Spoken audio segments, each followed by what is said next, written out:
नमस्कार साथियों, इस वीडियो में हम प्रीवियस ईयर क्वेश्चन करने वाले हैं। एमसीक्यू इलेक्ट्रिकल या इलेक्ट्रिशियन वाले जितने भी एग्जाम्स पहले हो चुके हैं उनमें आए हुए क्वेश्चंस को हम सॉल्व करने वाले हैं। किन किन एग्जाम्स के हम प्रीवियस ईयर क्वेश्चन सॉल्व करने वाले हैं, तो आप यहाँ पर देख पा रहे हैं जो टेस्टिंग असिस्टेंट होता है, टीए होता है, टीओ ट्रेनिंग ऑफिसर की जो वैकेंसी आती है उसके लिए, लाइनमैन के, एएलपी टेक्नीशियन के लिए जितने भी एग्जाम्स जो अभी तक हो चुके हैं उनके हम प्रीवियस ईयर क्वेश्चन सॉल्व करेंगे इस सीरीज में। यदि आप चैनल को पहली बार विजिट कर रहे हैं तो चैनल को सब्सक्राइब कर लेंगे। चलिए आगे बढ़ते हैं हम सेशन में।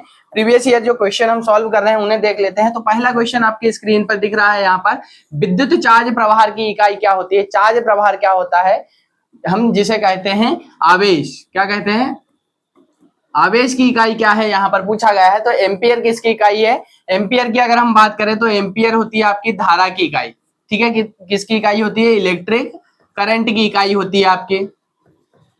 ठीक है, और दूसरा जो है हमारा ये क्या होता है, ये होता है आवेश की इकाई। मतलब आपका क्वेश्चन का सही आंसर क्या हो जाएगा, दूसरा वाला सही आंसर हो जाएगा। यहाँ पर आवेश की इकाई क्या होती है, कूलम्ब होती है।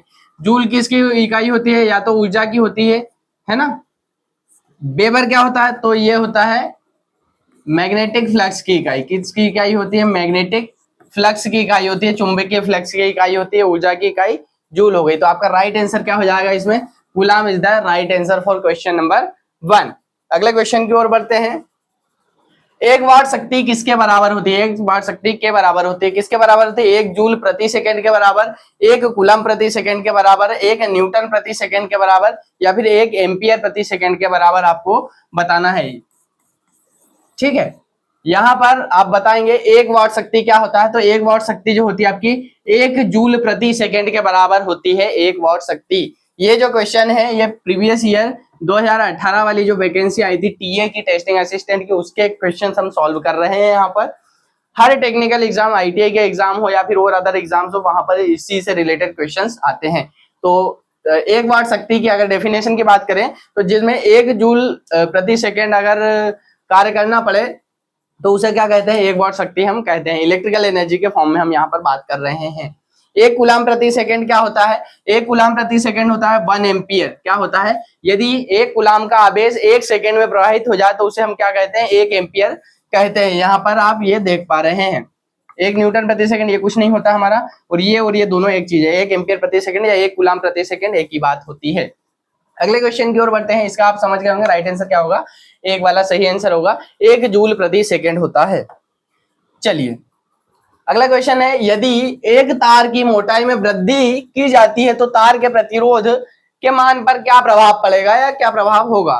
ठीक है, तो आपने पढ़ा होगा रेजिस्टेंस, इससे पहला जो वीडियो डाला था मैंने उसमें रेजिस्टेंस के बारे में बताया, उसकी प्रॉपर्टीज के बारे में बताया कि लंबाई बढ़ने से क्या प्रभाव पड़ता है, क्षेत्रफल घटने या बढ़ने से क्या प्रभाव पड़ता है। तो यहाँ पर हम क्या कर रहे हैं, मोटाई में वृद्धि की है, मतलब जो क्रॉस सेक्शनल एरिया है, ठीक है, क्षेत्रफल है, उसमें क्या किया है उन्होंने, वृद्धि की है। तो उसका तार का प्रतिरोध क्या हो जाएगा, तो तार का प्रतिरोध हो जाएगा, बढ़ जाएगा। ठीक है, कैसे होगा, तो देखो R equal to rho L by A होता है। यहां से हमारा जो टर्म निकल के आएगा R प्रोपोर्शनल टू किसके, इनवर्सली प्रोपोर्शनल टू एरिया। मतलब यहां पर हमने टर्म पढ़ी थी कि अगर एरिया बढ़ेगा तो रेजिस्टेंस क्या होगा, घटेगा, है ना। और यहां पर जो अगली टर्म थी, अगर आपका एरिया घटेगा तो रेजिस्टेंस क्या होगा, बढ़ेगा। तो आप यहां पर बताएंगे मोटाई में वृद्धि की जाती है तो उसका प्रतिरोध मान पर क्या, सॉरी ये कम होगा, है ना, ये उल्टा होगा।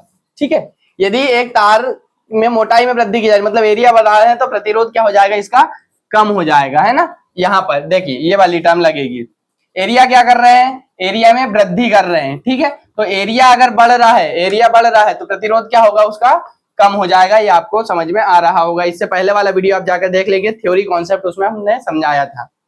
चलिए अगला क्वेश्चन है आपका, जब तापमान में वृद्धि होती है, ठीक है, किसके तापमान में वृद्धि होती है, तो चालकों या संवाहकों के प्रतिरोध, संवाहक चालक जिसको हम बोलते हैं कंडक्टर, क्या कहते हैं, कंडक्टर, जिसमें से विद्युत धारा का प्रवाह हो सके उसे हम कहते हैं कंडक्टर या संवाहकों के प्रतिरोध में क्या प्रभाव पड़ता है। तो यहाँ पर क्या लिखा है, टेम्परेचर में वृद्धि होगी, टेम्परेचर में क्या होगा, इंक्रीमेंट होगा, तो क्या होगा, उसके जो प्रतिरोध होगा उसमें भी क्या होगी, वृद्धि होगी। ठीक है, तो इसका राइट आंसर क्या हो जाएगा, फर्स्ट वाला इसका राइट आंसर हो जाएगा। तापमान में वृद्धि होगी तो क्या होगा, उसके प्रतिरोध में वृद्धि होगी। जो जितने भी प्रकार की धातुएं होती हैं, क्या होता है, जितने भी प्रकार की धातु होती हैं, मेटल्स होती हैं, उनमें क्या होता है, पॉजिटिव टेम्परेचर कोफिशिएंट होता है, धनात्मक ताप गुणांक होता है। यदि तापमान बढ़ेगा तो उसमें जो प्रतिरोध है वो भी बढ़ेगा, अगर तापमान घटेगा तो प्रतिरोध का मान भी घटेगा एक नियत तापमान पर। ठीक है, अगले क्वेश्चन की ओर बढ़ते हैं। उच्चतम प्रतिरोधकता वाले को पहचानिए। उच्चतम प्रतिरोधकता वाला जो पदार्थ है उसे पहचानना है। तो उच्चतम प्रतिरोधकता किसकी होगी, तांबा जो होता है एक अच्छा कंडक्टर होता है, चांदी भी आपका अच्छा कंडक्टर, टंगस्टन, एल्यूमिनियम। तो यहाँ पर टंगस्टन जो है आपका यहाँ पर अच्छा कंडक्टर, गुड कंडक्टर नहीं होता है, मतलब इसकी जो प्रतिरोधकता होती है, ठीक है, जो प्रतिरोधकता होती है वो क्या होती है, उच्च होती है। किसकी, टंगस्टन की। तो इसका राइट आंसर क्या हो जाएगा, टंगस्टन का जो प्रतिरोधकता होती है वो उच्च होती है, रेजिस्टिविटी उच्च होती है। जो आपके बल्ब होते हैं ना, हीटिंग एलिमेंट, इसका जो एलिमेंट बनाया जाता है बल्ब का, आपने लट्टू देखे होंगे इस टाइप के, ठीक है, इस टाइप के जो लैंप होते थे 100 वाट वाले जो लैंप आते हैं, 100-200 वाट वाले लैंप जो आते हैं, उनका जो हीटिंग एलिमेंट होता है यहाँ पर एक पतला सा काला काला जो तार होता है, ये जो होता है ये किसका बनाया जाता है, टंगस्टन का बनाया जाता है आपका, इसलिए कि इसके प्रतिरोधकता उच्च होती है। अगर चांदी की बात करें तो हमारा सबसे अच्छा कंडक्टर जो माना जाता है चांदी को माना जाता है। दूसरे नंबर पर आता है आपका कॉपर जिसे बोलते हैं तांबा हम, वो तीसरे नंबर पर आता है अच्छा कंडक्टर जो सस्ता होता है, एल्यूमिनियम होता है। ओवरहेड लाइन में हम ACSR कंडक्टर का यूज करते हैं ना, ACSR, इसका फुल फॉर्म आपको कमेंट बॉक्स में बताना है। चलिए अगले क्वेश्चन की ओर बढ़ते हैं। उससे पहले आप यदि चैनल को पहली बार विजिट कर रहे हैं तो चैनल को सब्सक्राइब कर लेंगे और प्रेस कर लेंगे बेल आइकन, जिससे लेटेस्ट अपडेट मिल सके आपको सबसे पहले। चलिए आगे बढ़ते हैं। निम्नलिखित में से कौन सा एक विद्युत सुचालक नहीं है, सुचालक मतलब जिसमें विद्युत धारा का प्रवाह हो सके, है ना, तो ऐसा कौन सा कंडक्टर है इनमें से कि जो विद्युत, जिसमें से विद्युत धारा का प्रवाह नहीं हो सकता है, आपको बताना रहेगा। तो हीरा, इसमें से विद्युत धारा का प्रवाह नहीं हो सकता, प्लेटिनम में से हो सकता है, सोने में से हो सकता है, चांदी में से। तो ये जो तीन आप यहाँ पर देख पा रहे हैं, इनमें से विद्युत धारा का, करंट का फ्लो आसानी से हो सकता है, किसमें से नहीं हो सकता, हीरे में से। तो इसका राइट आंसर जो हो जाएगा, क्या हो जाएगा आपका, फर्स्ट वाला राइट आंसर हो जाएगा। हीरा जो होता है विद्युत का क्या होता है, कुचालक होता है, इसमें से विद्युत धारा का प्रवाह नहीं हो सकता है। चलिए अगले क्वेश्चन की ओर बढ़ते हैं। विद्युत धारा को 1 एम्पियर के प्रवाह के रूप में वर्णित किया जाता है। इससे पहले हमने क्वेश्चन अभी पढ़ा था थोड़ी देर पहले, यदि आपको याद है तो रिवाइज करके आप वीडियो को देखेंगे और बताएंगे मुझे क्या होगा इसका आंसर फटाक से। फिर हम आगे बढ़ते हैं। यहाँ पर ये आप अगर ऑप्शन नंबर 1 देख पा रहे हैं तो ये क्या होता है, एक जो आवेश होता है, एक इलेक्ट्रॉन या प्रोटॉन पर आवेश होता है, उसका मान यहाँ पर लिखा हुआ है। सही आंसर क्या होगा इसका, थर्ड नंबर का इसका सही आंसर हो जाएगा 1.28 इंटू 10⁸ मीटर पर सेकेंड। अब ये लिखा हुआ कैसा है, 6.28 इंटू 10⁻18 इलेक्ट्रॉन्स लिखा हुआ है, ठीक है। ये इस तरह से यहाँ पर ये साइन ये मल्टीप्लाई का है और ये पावर ऊपर लगी हुई है, इसलिए इस तरह से दिख रहा है, ठीक है। ये इसका सही आंसर हो जाएगा जो थर्ड नंबर वाला है, आप देख पा रहे हैं। मतलब इतने इलेक्ट्रॉन्स 1 सेकंड में प्रवाहित हो जाए, इसीलिए हम क्या, 1 कूलाम आवेश की बात की थी हमने। 1 कूलाम आवेश अगर 1 सेकंड में प्रवाहित हो जाएगा तो उसे क्या कहते हैं हम, 1 एम्पियर कहते हैं। तो 1 कूलाम पर आवेश कितना होता है, इतना आवेश होता है, ठीक है। तो राइट आंसर क्या हो जाएगा, थर्ड वाला, मतलब 6.25। यहाँ पर एक चीज ये भी ध्यान रखेंगे कि कहीं कहीं पर किसी बुक में 6.25 इंटू 10⁻18 इलेक्ट्रॉन्स भी लिखा हुआ मिलता है किन्हीं किन्हीं बुक में, तो ये भी राइट आंसर होगा आपका और ये भी राइट आंसर होगा। अगले क्वेश्चन की ओर बढ़ते हैं। ओम के नियम का समीकरण पहचाने। यहाँ पर 4 विकल्प दिए गए हैं, ओम के नियम का समीकरण पहचानना है। उसके लिए हम क्या करते हैं, यहाँ पर एक मैजिक ट्राइंगल बनाते हैं, ठीक है, इस तरह से V/I इंटू R। अब इसमें से आप देखकर बता देंगे कि सही वाली जो यहाँ पर समीकरण है वो कौन सा होगा, ठीक है। मैच करेंगे, कैसे आप बताएंगे कि जब आपको प्रतिरोध निकालना होता है तो आप क्या कहते हैं, R पर हाथ रख देते हैं, रेजिस्टेंस निकालना होता है तो V/, अगर R निकालना है तो क्या होगा आपके पास फॉर्मूला, V/I, यहाँ पर फॉर्मूला आएगा। अगर I निकालना है तो I निकालने के लिए क्या फॉर्मूला आएगा, V/R फॉर्मूला आएगा। अगर V निकालना है तो आपको क्या फॉर्मूला आएगा, I इंटू R। अब यहाँ पर आपको एक फॉर्मूला ये होगा, एक फॉर्मूला ये होगा और एक फॉर्मूला ये, टोटल 3 फॉर्मूला है। अब यहाँ पर देखिए कौन सा फॉर्मूला सही बैठ रहा है, वह आपका सही आंसर होगा। तो चेक कर लेते हैं। v इजिकल टू 1/r, ऐसा कोई फॉर्मूला है ही नहीं, तो ये हमारा गलत आंसर हो जाएगा। v इजिकल टू r/t, ऐसा कोई भी फॉर्मूला नहीं है, तो ये भी क्या है, गलत है। r equal to v into I, r equal to v into I, ये है क्या, नहीं है, तो ये भी हमारा गलत हो जाएगा। बचा क्या, i इजिकल टू v/r, दिख रहा है क्या आपको, i इजिकल टू v/r, मतलब हमारा राइट आंसर क्या हो जाएगा, चौथा वाला इसका राइट आंसर हो जाएगा। v equal to i equal to v/r इसका सही आंसर हो जाएगा। आपको ये चीजें समझ में आ रही होंगी। चलिए, रिले में विद्युत धारा के कौन से प्रभाव का उपयोग किया जाता है। रिले जो होता है, चुंबकीय रिले होता है, उसमें किस प्रभाव का उपयोग किया जाता है आपको बताना है। तो उसमें हम प्रयोग करते हैं चुंबकीय प्रभाव का, जिसे हम बोलते हैं मैग्नेटिक इफेक्ट। क्या कहते हैं, मैग्नेटिक इफेक्ट कहते हैं। ठीक है, चुंबकीय प्रभाव जो रिले होते हैं आपके, एक छोटा सा एग्जांपल मैं आपको बनाकर बताता हूं। इसमें एक रीड लगी हुई होती है, ये एक मैग्नेट बनाया हमने, ठीक है, यहाँ पर कांटेक्ट पॉइंट है आपके, ये कांटेक्ट पॉइंट बनाए हुए हैं, ठीक है। तो यहाँ पर जब इसमें सप्लाई प्रवाहित होगी, क्या होगा, यहाँ पर एसी या डीसी जो भी सप्लाई देंगे, तो ये क्या करेगा, ये आकर्षित करेगा, यहाँ पर क्या बनेगा, मैग्नेट बनेगा, ठीक है। यहाँ पर क्या बनेगा, यहाँ पर मैग्नेट बनेगा, चुंबक बनेगा। अब यहाँ पर चुंबक बनेगा तो ये किसका, आयरन का बना हुआ होगा। अब आयरन क्या होता है, जो चुंबक को खींचता है ना, चुंबक के प्रति आकर्षित होता है, तो यहाँ पर चुंबक बनेगा तो ये नीचे खिसकेगा। अब ये नीचे सरकेगा तो इससे जुड़ जाएगा, मतलब ये किसका, जो हमारा रिले होता है, इस तरह से काम करता है। तो आपको क्वेश्चन में पूछा गया था किस प्रभाव का उपयोग करते हैं, तो यहाँ पर आता है चुंबकीय प्रभाव का हम उपयोग करते हैं। अगला क्वेश्चन की ओर बढ़ते हैं। यहाँ पर क्वेश्चन है आपका, ये क्वेश्चन नंबर नहीं है, ये क्वेश्चन है 30 ओम के प्रतिरोधक में वोल्टेज की मान क्या होगी, वोल्टेज का मान क्या होगा, ठीक है। यहाँ पर वोल्टेज का मान क्या होगा, यहाँ पर आप देख पा रहे हैं एक प्रतिरोध लगा हुआ है जिसमें 10 ओम का प्रतिरोध है, एक 20 ओम का प्रतिरोध है और एक है 30 ओम का। तो इनने पूछा है 30 ओम का जो प्रतिरोध है, ठीक है, 30 ओम के प्रतिरोध में वोल्टेज का मान क्या होगा आपको बताना है। 4 विकल्प दिए हुए हैं, क्या राइट आंसर होगा। तो हम देखते हैं किस तरह से निकालेंगे। और यहाँ पर सप्लाई वोल्टेज की अगर बात करें हम, तो 220 वोल्ट यहाँ पर दिखाया गया है, या सप्लाई सोर्स यहाँ पर देख पा रहे हैं हम। तो आप कैसे निकालेंगे क्वेश्चन, पहले सबसे पहले आप क्या करेंगे, इसकी करंट निकालेंगे। करंट निकालने के लिए अभी हमने फॉर्मूला देखा था, तो करंट निकालने के लिए आपको फॉर्मूला क्या रहेगा, I इजिकल टू V/R। अब V/R फॉर्मूला तो आ गया, यहाँ पर V की वैल्यू आपको मिल गई, यहाँ से मिल जाएगी।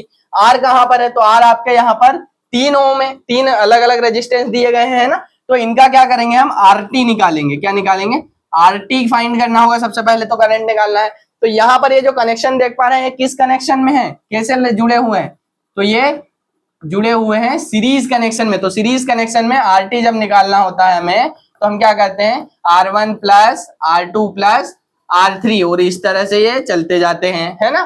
तो हमारे पास 3 प्रतिरोध है, तो RT निकालने के लिए हम क्या करेंगे, R1 की वैल्यू क्या है, 10 ओम है, R2 की वैल्यू क्या है, 20 ओम है, R3 की वैल्यू क्या है यहाँ पर 30 ओम, ठीक है। तो यहाँ पर ये क्या है हमारा RT, तो RT की वैल्यू क्या निकल के आ जाएगी यहाँ पर 60 ओम। ये आपको समझ में आ रहा होगा। अब ये निकला है आपका RT, तो इस फॉर्मूले में रखेंगे I इजिकल टू V कितना है, 120 वोल्ट लिखा हुआ है, R कितना है आपका, RT निकल के आया कितना है 60, तो कितना हो जाएगा ये, तो I की वैल्यू क्या हो गई यहाँ पर आपके पास 2 एम्पियर, क्या होगा आपकी I की वैल्यू आ गई, करंट की वैल्यू आ गई। पर आपसे पूछा क्या है, वोल्टेज का मान क्या होगा, किस में, जो 30 ओम का प्रतिरोध है इसमें वोल्टेज का मान क्या होगा। तो यहाँ पर अब फिर से आप वोल्टेज का फॉर्मूला लगाएंगे। वोल्टेज का फॉर्मूला क्या होता है, I इंटू R। तो यहाँ पर आप देख पा रहे हैं V, ठीक है, वोल्टेज निकालना है, तो कितना I कहाँ पर है आपका, ये लिखा हुआ है, तो I की वैल्यू 2 रख देंगे, मल्टीप्लाई बाय R कितना है आपका 30 ओम। अब यहाँ पर RT नहीं रखेंगे, यहाँ पर किसने पूछा है, 30 ओम की वैल्यू पूछी गई ना, तो यहाँ पर कितना रखेंगे 30। यहाँ पर टोटल वोल्टेज इसको मल्टीप्लाई करेंगे तो कितना आएगा 60 वोल्ट। ये यूनिट आप याद रखेंगे, यूनिट किस यूनिट में पूछा गया है। तो इसका सही आंसर क्या हो जाएगा आपका, थर्ड वाला सही आंसर हो जाएगा 60 वोल्ट, इसका आंसर आएगा। मतलब 30 ओम का जो प्रतिरोध यहाँ पर बताया गया है उसका उसमें वोल्टेज कितना होगा आप बताएंगे, 60 वोल्ट वोल्टेज होगा। इस तरह से कैलकुलेशन आप करेंगे। चलिए अगला क्वेश्चन है 230 वोल्ट की आपूर्ति वोल्टेज से जुड़े हुए एक 1000 वाट के हीटर से प्रवाहित होने वाली विद्युत धारा की मात्रा कितनी होगी। तो इसके लिए मैं फॉर्मूला लिख देता हूं आपको, P = V × I का फॉर्मूला हम लगाते हैं यहाँ पर। इस फॉर्मूले से आप कैलकुलेशन करके बताएंगे मुझे। तो मैं यहाँ पर आपको डायरेक्ट राइट आंसर बता दे रहा हूँ। 4.34 एम्पियर इसमें धारा प्रवाहित होगी, एम्स लिखा हुआ है यहाँ पर।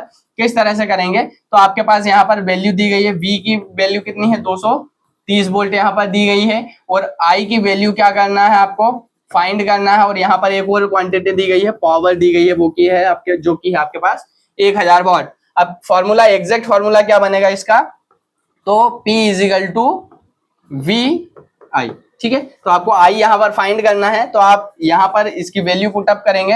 P कितना है आपका, पावर है 1000 वाट, वोल्टेज कितना है, वोल्टेज है आपके पास 230 वोल्ट। अब इसको आप कैलकुलेट करोगे तो आपके पास राइट आंसर निकल करके आएगा 4.34 एम्पियर यहाँ पर करंट निकल के आएगा। मतलब 1000 वाट का जो हीटर है 230 वोल्ट सप्लाई है, तो वो करंट की वैल्यू कितनी होगी, कितना करंट खींचेगा, कितना करंट लेगा वो, तो 4.34 एम्पियर का करंट वह लेगा। अगले क्वेश्चन की ओर बढ़ते हैं हम। अगला क्वेश्चन है आलेख, ठीक है। आलेख या आरेख में दिखाई गई विद्युत धारा Ix का मान क्या होगा। यहां पर क्या लग रहा है, किरचॉफ का नियम लग रहा है। क्या लग रहा है, किरचॉफ का नियम लग रहा है, ठीक है, जिसको हम बोलते हैं संधि नियम या नोड नियम, है ना, या पहला नियम जिसे हम कहते हैं। पहला नियम क्या कहता है कि जो आने वाली धारा होगी, है ना, किसी सर्किट में आने वाली धारा, ठीक है, आने वाली धारा बराबर जाने वाली धारा, ठीक है, ये क्या होता है, इक्वल होती है, बराबर होती है, ये नियम कहता है। तो आप यहाँ पर देख पा रहे हैं कि एक सर्किट है, यहाँ पर 1 एम्पियर की करंट आ रही है, यहाँ पर 3 एम्पियर की करंट आ रही है, और यहाँ पर 2 एम्पियर की करंट इधर सर्किट की ओर आ रही है, ठीक है। तो क्या बोला है हमारा नियम, क्या बोलता है, आने वाली धारा और जाने वाली धारा का योग बराबर होता है ना। तो यहाँ पर आने वाली धाराओं को हम टोटल कर लेते हैं, कितना आ रहा है, 3 एम्पियर, 2 एम्पियर और 1 एम्पियर, तो कितना होगा 3 2 5 और 1 6 एम्पियर। मतलब यहाँ पर कितने एम्पियर की धारा होगी, संधि पर कितने एम्पियर की धारा होगी, 6 एम्पियर की। अब क्वेश्चन पूछा Ix, मतलब ये जो Ix है यहाँ पर कितनी धारा होगी, यहाँ पर 2 एम्पियर की धारा जाते हुए दिख रही है। तो आप बताएंगे कि टोटल धारा कितनी आ रही है जंक्शन पर, 6 एम्पियर की टोटल धारा आ रही है। वापस जाने वाली धारा कितनी, जो बाहर जाने वाली धारा है वो कितने 2 एम्पियर हो रही है। तो बचेगा कितना आपके पास, 4 एम्पियर बचेगा 6 में से, ठीक है। 6 में से आप 2 घटाएंगे, 6 में से 2 घटाएंगे तो आपके पास कितना आएगा, इक्वल में 4। मतलब आ गया समझ में, आने वाली धारा 6 एम्पियर है यहाँ पर, ठीक है, जाने वाली 2 जा रही है, तो बचेगा कितना यहाँ पर 4, तभी जाकर यहाँ पर क्या होगा 6 एम्पियर होगा ना। तो इसका राइट आंसर क्या हो जाएगा 6 एम्पियर, जो कि यहाँ 4 एम्पियर इसका राइट आंसर हो जाएगा। 3rd नंबर पे आपका आंसर सही दिया हुआ है, ठीक है। अगले क्वेश्चन की ओर बढ़ते हैं। प्रत्येक 120 ओम के 10 प्रतिरोधकों को श्रेणी क्रम में जोड़ा जाता है। आप ध्यान रखेंगे, जोड़ने पर उनका समकक्ष प्रतिरोध क्या होगा। इस क्वेश्चन को अभी हमने श्रेणी वाले प्रतिरोध को सॉल्व किया है। उसी तरह से RT कैसे निकालते हैं आप बताएंगे, R1 plus R2 plus R3 plus इससे इस तरह से नंबर ऑफ जो रेजिस्टेंस हो गया वो चलते जाएंगे कहां तक, इन्फिनिटी तक। जितने आपको जोड़ना हो सीरीज में उतना हो जाएगा। पर यहाँ पर एक शॉर्ट ट्रिक होती है कि अगर एक ही प्रतिरोध मान के प्रतिरोध है आपके पास, तो जितने भी हैं उससे आप क्या कर दोगे, मल्टीप्लाई कर दोगे। RT निकालने के लिए क्या करते हैं, R into number of resistance, ठीक है, R into number of resistance, जितने रेजिस्टेंस होंगे। तो यहाँ पर टोटल रेजिस्टेंस कितने आपके पास, कितने मान का रेजिस्टेंस है 20 का, यहाँ पर टोटल कितने हैं, तो टोटल है 10। तो उससे आप क्या कर देंगे, मल्टीप्लाई कर देंगे, गुणा कर देंगे, ठीक है, नंबर ऑफ रेजिस्टेंस। तो यहाँ पर कितनी वैल्यू आएगी, इस तरह से कुछ वैल्यू आएगी। अब अगर ये वैल्यू आपको दिख रही है यहाँ पर तो राइट आंसर लगा देंगे, अगर नहीं दिख रही है तो आप वो बता देंगे। तो यहाँ पर देख पाएंगे, जैसे यहाँ पर 120 के ओम, किलो ओम लिखा हुआ है, तो इसको देखेंगे, अगर इसकी वैल्यू हम निकालेंगे तो यहाँ पर 120 1 2 3 किलो ओम, के का मतलब 3 शून्य होता है, ठीक है। यहाँ पर 12 लिखा हुआ है, तो 12 इसकी वैल्यू क्या होगी, 12 का 1 2 3, ऐसा कहीं दिख रहा है क्या, यहाँ पर क्या है 1.2 है, मतलब ये आपका इस तरह से दिखेगा। यहाँ पर 120 ओम, तो ये तो ऑलरेडी पहले से दी हुई वैल्यू है, तो ये तो हमारा गलत हो गया। ये वाला भी नहीं है, ये वाला भी नहीं है, तो सही आंसर क्या हो जाएगा आपका, ये वाला। मतलब 1.2 ओम यहाँ पर, सॉरी 1.2 के ओम भी यहाँ पर लिख सकते हैं इसे। ठीक है, ये आपको समझ में आ रहा होगा। अगले क्वेश्चन की ओर बढ़ते हैं। राइट आंसर समझ में आ गया आपको, 1.2 किलो ओम इसकी वैल्यू होगी यहाँ पर, समकक्ष या टोटल जो आरटी हमने बोला है उसकी वैल्यू। ठीक है, आगे बढ़ते हैं। एनईसी के अनुसार, एनईसी क्या होता है, नेशनल इलेक्ट्रिकल कोड जो होता है उसके अनुसार चित्र में दिखाया गया प्रतीक किसका है। तो यहाँ पर चित्र में एक सर्कल बना हुआ और एक ऐसा कंडक्टर टाइप का दिख रहा है, तो ये चिन्ह जो है वो किसका है, नेशनल इलेक्ट्रिकल कोड के हिसाब से आप बताएंगे। ठीक है,